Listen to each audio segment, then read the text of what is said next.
Welcome to the Restoration Pros Unplugged podcast.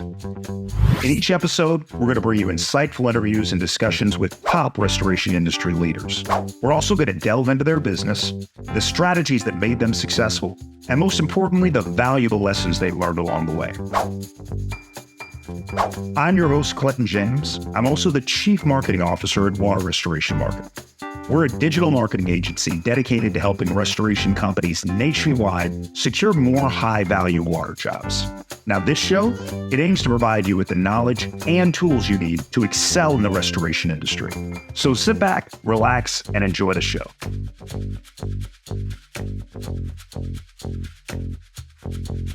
Hey, everybody, and welcome to another episode of the Restoration Pros Unplugged podcast. I am your host, Clinton. I'm also the Chief Marketing Officer over at Water Restoration Marketing. One thing that my clients always ask me when they're trying to build and scale their restoration business is, hey, how do I get more commercial opportunities? And I'm fully transparent with my clients, right? The digital marketing that I do for my clients in terms of running Google ads or improving their Google business profile ranking in the maps, the majority of the business that they're going to get through that is going to be residential work, right? But commercial opportunities can be huge for a restoration business as they look to scale.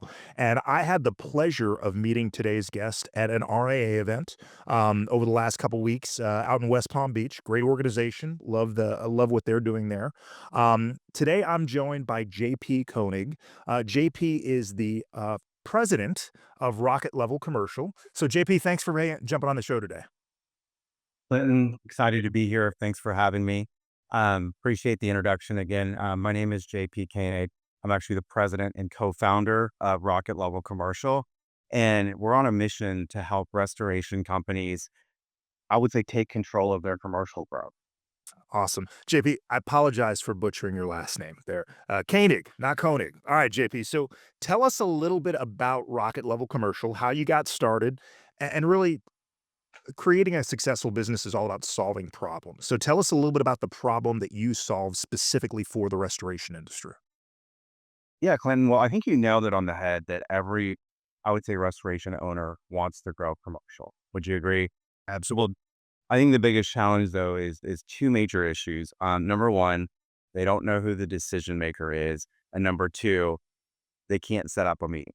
So really, that's the component that we're solving for these owners. And how I got started, I'll share a little bit about my background, Clinton, but I spent 20 years in big tech and spent a lot of time in software, very successful there. And interestingly enough, I spent the last 4 years selling a do-it-yourself software to help restoration owners prospect, Clinton, into commercial building. So imagine a world where restoration owners buys a software, they can click on a building and it would tell you who the decision maker was with a cell phone and email. Pretty cool, right? Right. I love that. But guess what I learned? Restoration owners don't like do it yourself. Well, I think to piggyback on that, these do-it-yourself options are great for the right type of owner. But a lot of the restoration companies that I work with, they are not just the owners and CEOs of their business. They also have one foot in every aspect of the business, whether it's marketing, whether it's fulfillment, whether it's hiring new technicians. So maybe they don't always have the bandwidth to go out and make those cold calls and try to set up those meetings to generate those long-term commercial relationships. Yeah, I mean, you hit the nail on the head. I mean, really, and that's really why I started Rocket Level Commercial is I wanted to have a do it for you service for these owners where guess what? We use the software for you. We find professional cold calls, hire them, train them, and literally all you have to do is show up and basically build relationships and close business. See, I when we met in Florida, this is one of the things that kind of jumped out at me because I talk to these restoration company owners all the time. And really, if they're really active in the business and they don't have the bandwidth to go out and knock these doors and create these relationships themselves, they're going out and they're hiring six-figure business development reps. They're paying them huge salaries. There's expenses associated with that between vehicles and insurance. And a lot of them, after 6 months, a year of having that, bright and shiny business development rep that they have, they don't have any new commercial business to show for it. So talk a little bit about how you guys specifically help the restoration companies land those at least opportunities, those appointments with commercial operators? Yeah, and again, I mean, it's not the wrong way. So any owner that is on this podcast listening and you have gone through that route of hiring a salesperson, it's not the wrong thing to do. However, imagine a world, Clinton, where a restoration owner can basically get 120 face-to-face appointments with commercial decision makers every single year. So let me reverse engineer how we do that. So basically, so we have over 100 clients in our restoration portfolio today, and every single one of them have a dedicated, we call it a professional cold caller. And this cold caller is dedicated just to this office that is our client. And every day they're tasked with making 75 cold calls to hard to reach decision makers. They're also following up with emails. They're connecting with decision makers on LinkedIn. And the outcome for the restoration owner is they're consistently getting between 8 to 10 qualified commercial appointments every single month. So that comes out to about 120 meetings. Now, do you find with most of your clients they have an internal salesperson that runs those meetings, or sometimes is it the owner themselves that's going out on those meetings? Yeah, it's a great question. So I would say probably our most successful partnerships is when there is at least a senior salesperson that can go and execute on meetings. However, we worked with quite a few smaller restoration companies where the owner is the best salesperson. And they tell us, they said, listen, if you can get me in front of people, I can convince them to use us over anyone else. And we've had a lot of success, whether or not you've got a sales team or if you're an owner and you just believe in your service and your differentiators. I like that. So these sales reps that you're appointment setters, what's the terminology that you refer to your team members that you're staffing for 'em? Yeah, so we like to use the tech terminology sales development rep. Okay, SDRs, got it. So where are you finding them? Tell us a little bit about the individuals that you guys look for, the talent, like what are some good hiring practices that you guys use? And tell me why you think they're so successful at generating these opportunities. Yeah, it's a great question. So I'm gonna share my secret sauce on this podcast with you. Uh, but really, I mean, more than anything, Rocket Level, we're basically a recruiting agency.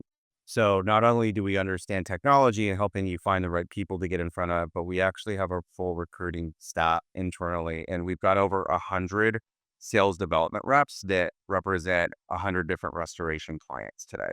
So, really, our secret sauce around that is where we find our reps. Just a little backstory. My co-founder and I, when we started the business, we would primarily just recruit here locally in the States. And one of the biggest challenges we found, Clinton, was that, reps would just not be motivated to make the dials. They would take 2-hour lunches. I bet every restoration company owner is hearing you say that, and they're having the exact same challenges hiring technicians or front office staff in their locations here in the US. So, what did you and your partner do to solve that problem? Yeah, and again, like everyone faces it, and it's one of those things with Gen Z. They're not used to growing up picking up the phone, right? They're texting generation. So we actually tried to go to the Philippines, and we failed there actually. So just a learning story is Filipinos are actually really great at the phone, but they're not salespeople. They're more customer success, more geared around client retention. But really where we found, and this is where a lot of big tech is going, is South America. So the reason why South America, Clinton, is a couple of things. Number one, it's near shore. It's the same time zone as the US. Number two, um, everyone is actually English speaking with a strong, of course, Spanish. And basically they can speak Spanish as well. And lastly, there's a really big sales culture there. So if you remember the movie Wolf on Wall Street, One of my favorites. that renaissance right now, Clinton, is going on right now where, they are soaking up every piece of information around sales techniques and sales playbooks, and they want to make their country proud. And what we found is the reps are just really motivated and the results have been fantastic for our clients. Oh, that's awesome.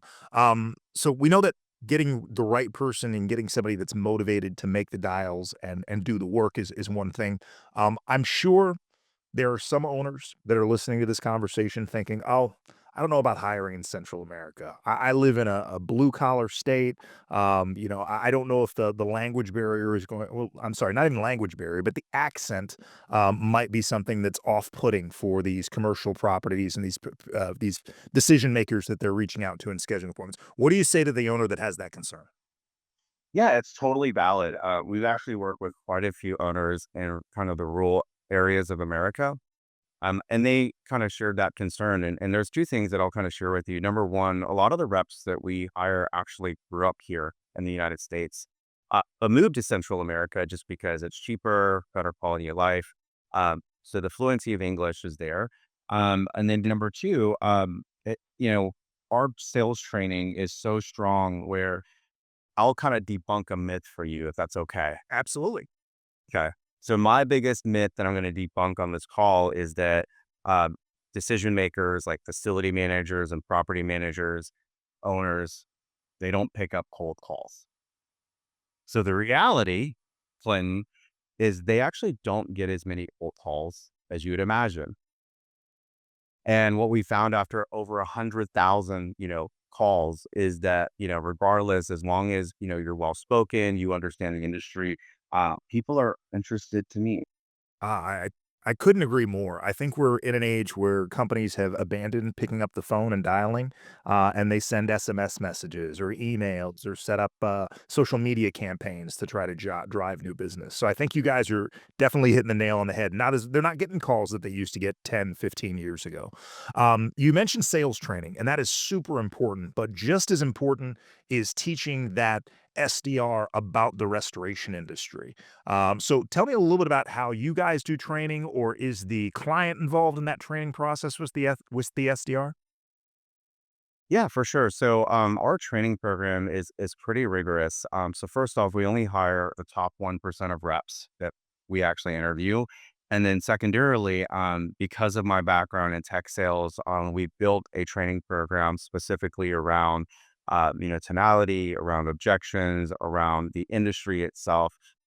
So really our reps, I would call them almost professional cold callers where they can navigate a conversation with a VP of facilities or a C-level executive, which again, you can't hire a telemarketer or train even some internal staff. We've got some clients that are doing 50, 60 million in revenue and they've listened to some of the calls and they said they don't even think their top salesperson can navigate a call like that. Well, that's quite the compliment. I like to hear that.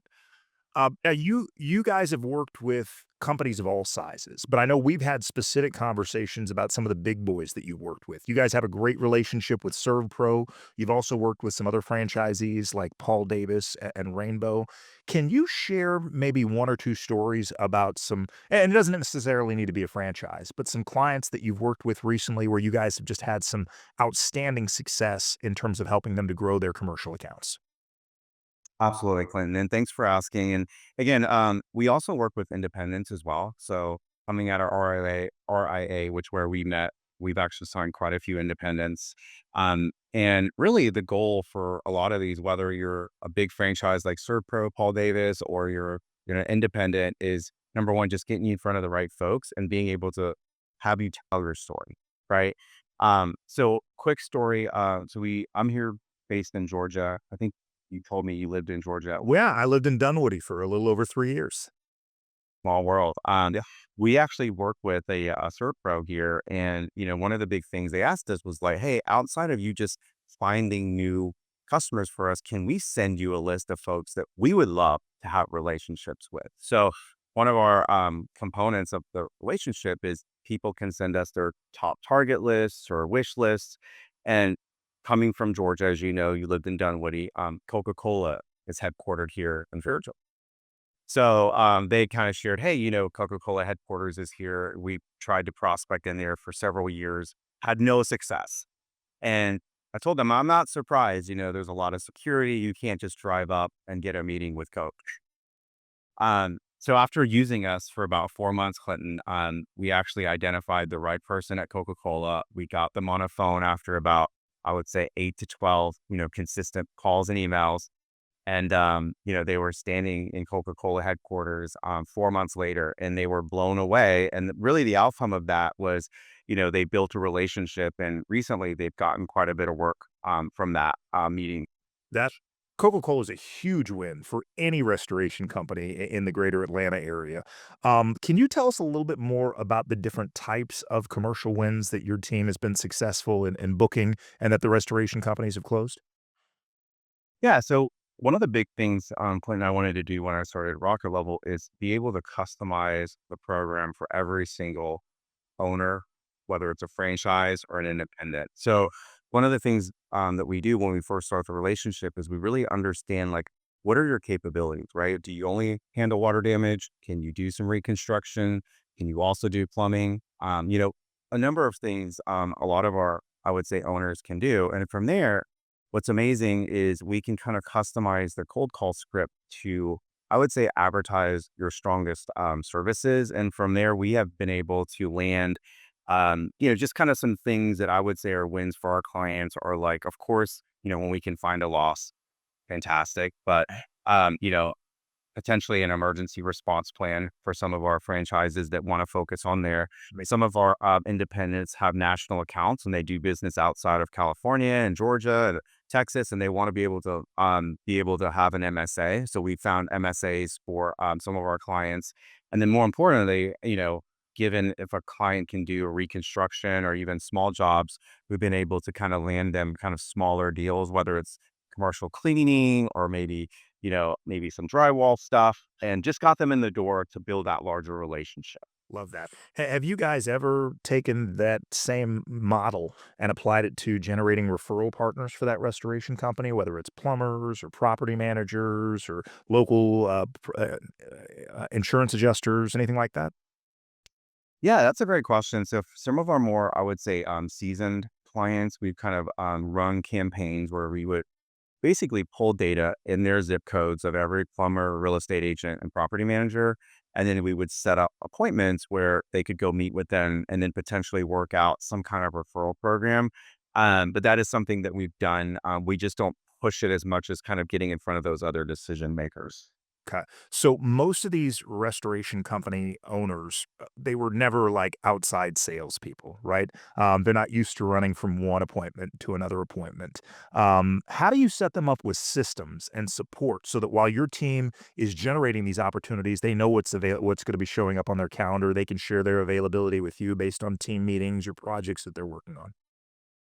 Yeah, so we basically have a turnkey solution for the owner. So the moment they come on board and partner with Rocket Level, we set them up with a local number. So it looks like their reps calling from their backyard. We set them up with a CRM. So that way, we're tracking kind of the activity of who we're calling.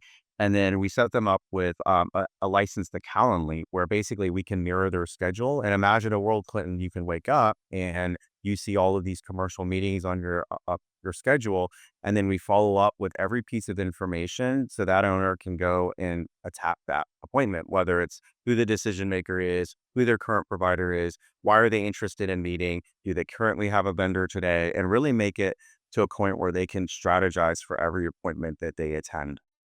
So I imagine one of the things that's super important for you is data, right? Because you're going out and you're identifying these commercial opportunities, but it's one thing to identify Coca-Cola. It's another thing to find out who the right person is for your restoration company to meet with, what their role is, what their contact information is. Talk a little bit about how you guys are using your tools and technology to get that information to make sure that you guys are scheduling appointments with the right people at these organizations.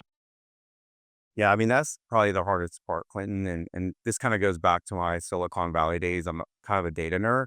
So one of the big things that Rocket Level invests in is a lot of those do-it-yourself data platforms. So as an owner, they would typically have to buy it for their team. So with Rocket Level, it's turnkey. We have subscriptions to multiple data platforms where we're basically using your zip codes and pulling every single decision maker you would ever want to meet with, and then prioritizing it based on verticals. So think of senior living, hospitality, property management, education, and we're prioritizing, I would say, the low hanging fruit first. Another component of data that I think might be really interesting for folks is, Clinton, have you ever heard of intent data before? Um, I think of high intent leads, but not necessarily intent data. You want to explain that to the audience?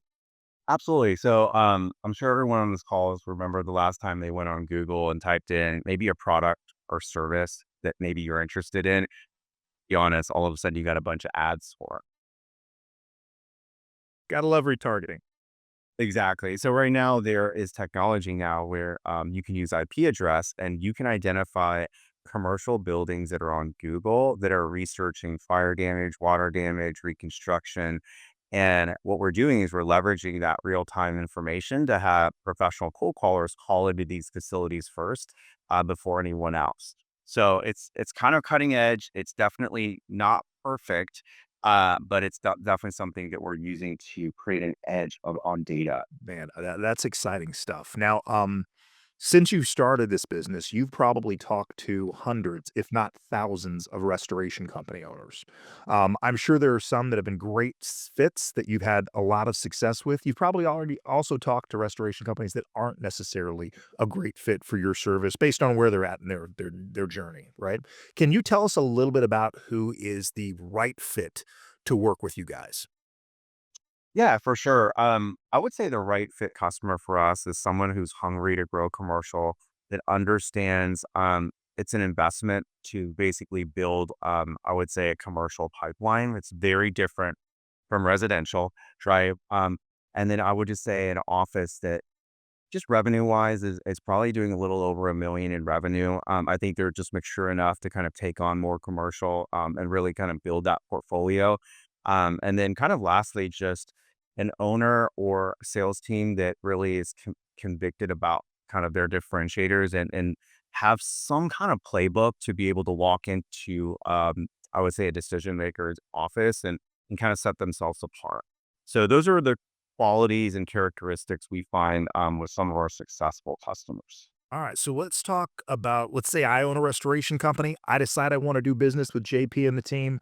How long does it usually take for a company like mine to start seeing some results from Rocket Level? Like when do I actually start seeing these appointments and opportunities on the board? Oh yeah, well that's a fantastic question. So we kind of built this system where literally the moment you sign on with Rocket Level, within 3 weeks of working together, we're going to have you in the field meeting with decision makers. As far as results, again, we can't guarantee losses. However, what we can guarantee is getting you in front of the right people and that people will call you once those relationships are built. So we typically like to take at least a 90-day view when we first start working together to start seeing some momentum. No kidding, we had a client up in Seattle that we signed, I think about 6 weeks ago. And within 3 weeks of working together, they landed an $80,000 job. Wow. And that was a direct result of the efforts of your SDRs. That's correct. Awesome. Awesome.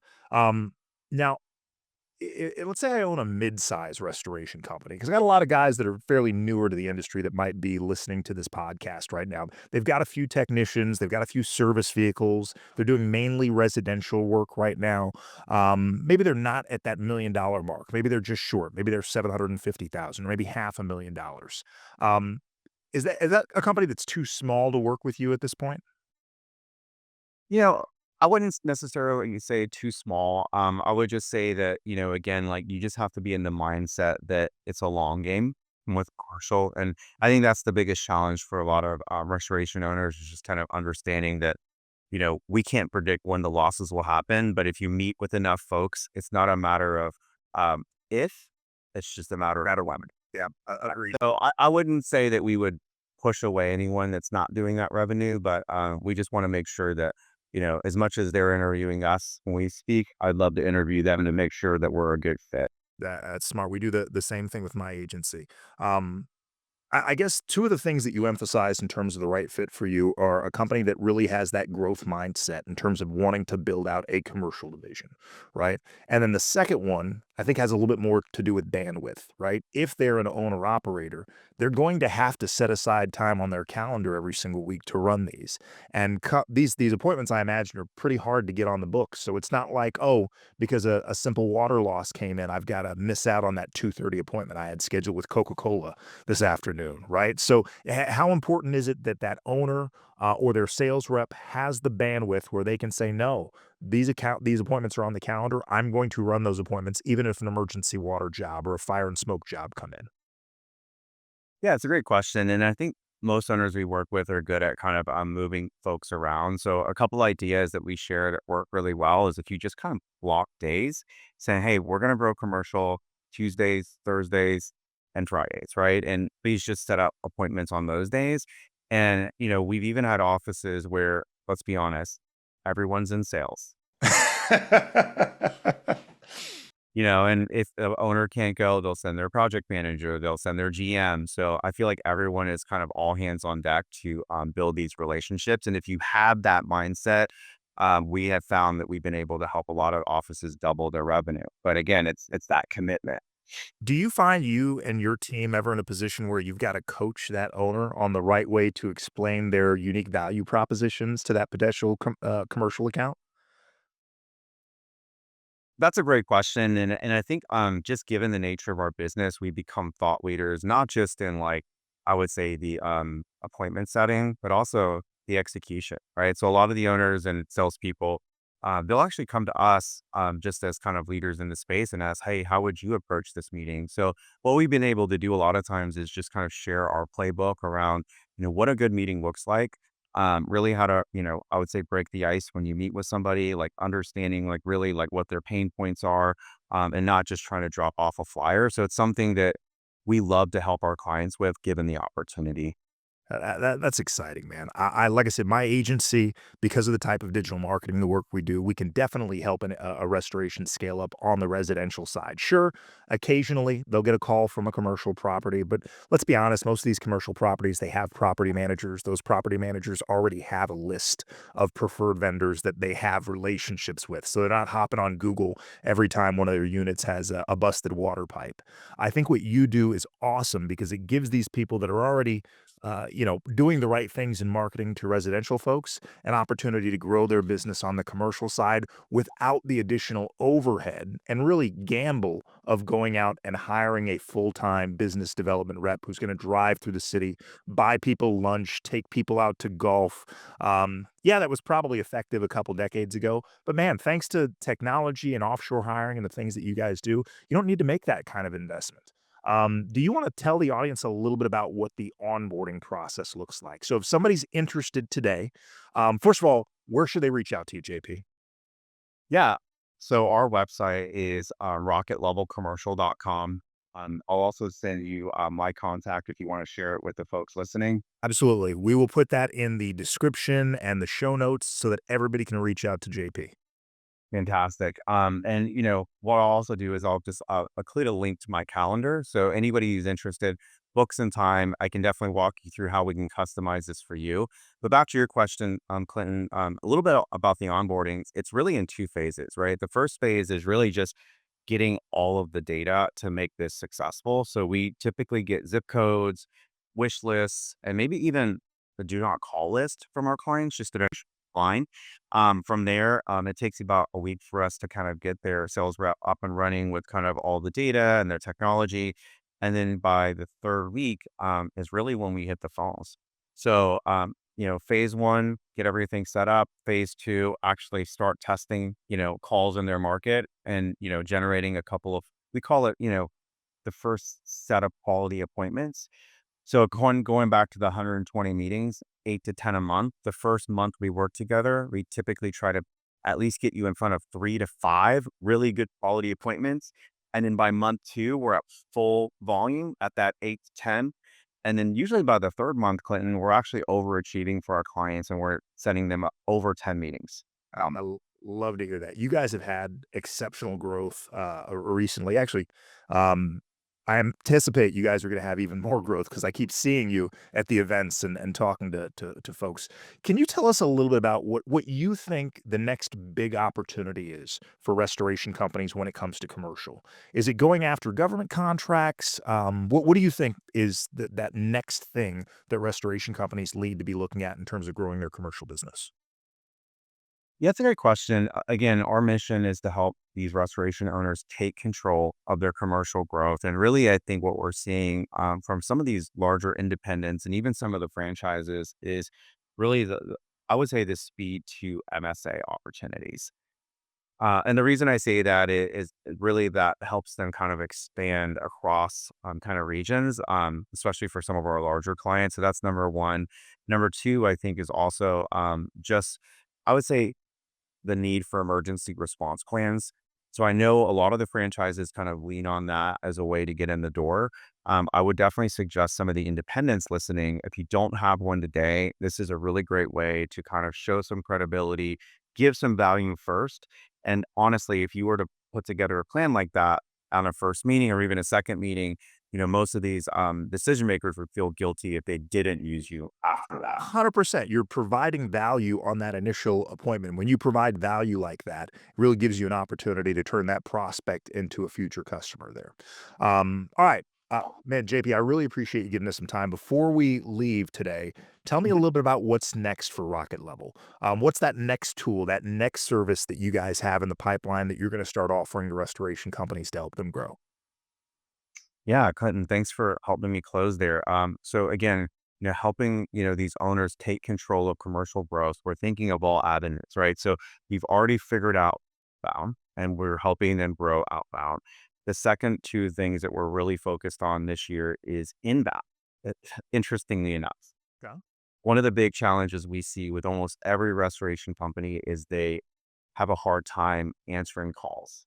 Um, You're preaching to the choir here. I've vetted probably a half dozen answering services here in the U.S. for clients, and don't get me wrong, there's some good ones out there. But I also work with a bunch of restoration companies that spend literally tens of thousands of dollars running ads only to generate a phone call that goes to voicemail.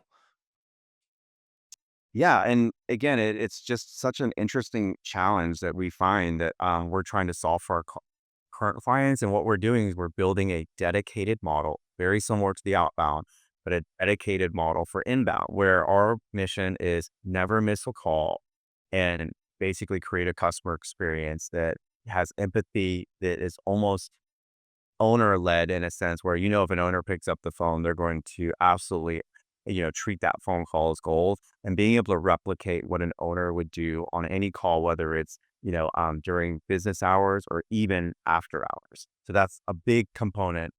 And then lastly is we're really focused on AI. So really where our business is going, that we're developing AI where it can do a lot of the, I would say like tasks around confirming appointments and really making sure that, that we can leverage AI in a way that I would say complements human interactions. Yeah, I experiment a lot in terms of our agency, in terms of AI voice agents and things like that. And while the technology has come along leaps and bounds, right? I still think that there is going to be a need, especially on the sales side and appointment setting side, to have that human interaction there. I see in my timeline all the time people these outbound AI agents, and I've listened to them. I've done the demos. Just think if you give me a highly trained, highly motivated salesperson, they're going to do a better job scheduling those opportunities in the restoration space and maybe even for your clients there. So Yeah, we're on the same page, Clone. I think, AI is definitely the buzzword today. It's getting there, but we're still far off from having it, do the jobs of what humans can do today. agreed. All right, JP. Again, I appreciate you giving us so much time. Audience, thank you for sticking around. Again, if you're really looking to take your commercial business to the next level, I think JP and his team over at Rocket Level are a great fit. So again, we're going to put in the show notes, but for the audience that's listening, JP, one more time, tell them your website address, tell them how to reach you. Yeah. Again, Clinton, thanks for having me on the podcast. My name's JP Koenig, president of Rocket Level. It's rocketlevelcommercial.com, and you can book a meeting right on our website. All right. And we will again put that in the podcast description and the show notes. Again, audience, thank you for sticking around. I hope you got a lot of value out of our conversation with JP today. If you like what you heard, please make sure you subscribe, follow us on social media, and also leave a 5-star review. We want to know that you value the content that we're putting out there for the restoration community. So, JP, thank you again for joining me. Thank you, audience, for sticking around. We'll be back next week with another episode of Restoration Pros Unplugged. And JP, what we like to tell our audience in the meantime, we always want them to stay safe, stay busy, and stay dry. So thank you, JP, again for jumping on here. Thank you. Thank you for listening to the Restoration Pros Unplugged podcast. If you like what you heard today, be sure to subscribe, share, and also leave us a 5-star review. We'll be back with more interviews and discussions with restoration industry leaders really soon. In the meantime, if you're a restoration company looking to add more high-value water jobs, you can reach me and my team at waterrestorationmarketing.net. Again, that's waterrestorationmarketing.net. I look forward to hearing from you soon.